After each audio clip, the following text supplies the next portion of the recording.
very quickly, we begin to notice that the majority of these ladies say they want his attention. I want his affection. I want more of his care, his love, his gratitude, his appreciation, his time. Like, I want that kind of partner or that relationship where I'm, cherished. We're like, good, okay. So you don't feel that way right now. That's good. We can get there.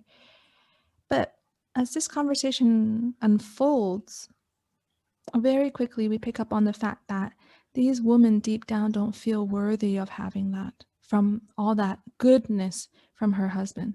She does not feel comfortable receiving the love that she deep down truly wants, you know?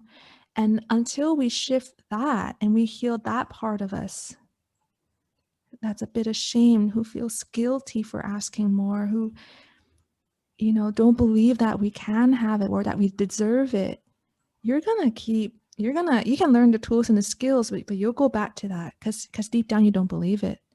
When you ask for it, or you communicate to him, or you start to make changes, you don't believe that you should have that. So why would you keep going? You're going to give up at some point and kind of slide back to that. So it's really interesting what you're saying, because sometimes we can look in the mirror and say, oh, I really don't like this anymore. I like, well, why am I here? And you kind of want to go in that better direction, but there could be something more saying, hey, do you deserve that? Are you worthy of that? Are you sure? Like, you're lovable. Those are huge questions, and those are some demons that the women we're working with face. Why do you think that the woman that you're assisting or the woman you come in contact with, why are they experiencing it? Because on the outside looking in, you would think that in general we would have a stronger grasp on our self-value or self-worth, what we want. But why are these women experiencing some of some of these issues that, if left unchecked, can be so devastating? Mm-hmm. This is the interesting part, because we're not talking about like the damsel in distress who's waiting for the husband to come to save her. We're talking about women who may either are educated or have some, even a management position. They have their place in society. They have strong social circles. So from the outside, it looks like, wow, they got it. They're confident.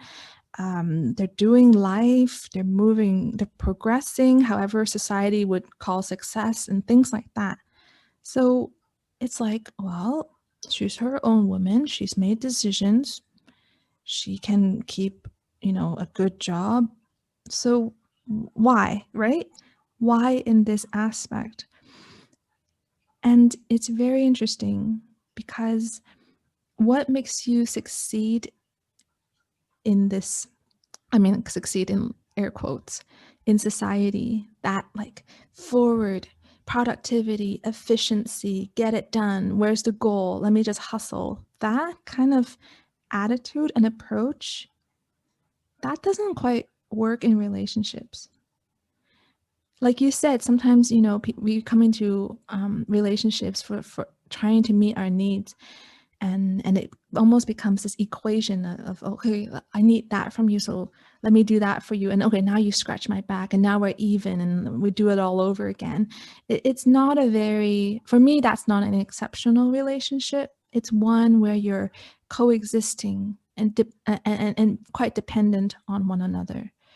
So when women who are strong-minded and successful in societal terms find a man and whatever, she can have the most trouble receiving, because when you're on the job, you're like, all right, what's the meeting, what's the notes, what we got to get done, solve this problem, make the decision now. Okay, no, don't worry about feeling tired, someone's getting emotional. Okay, let's just reach the goal, reach the target. That's not how that won't work. That won't work in a relationship. Actually, in fact, and this can be a little bit provocative for many people, but I am a huge advocate that women need to let go more within the relationship so that her man can lead more. She needs to let go of control more because we've got these men on these leashes and we're telling him how to wash a carrot, how to make us pancake for breakfast.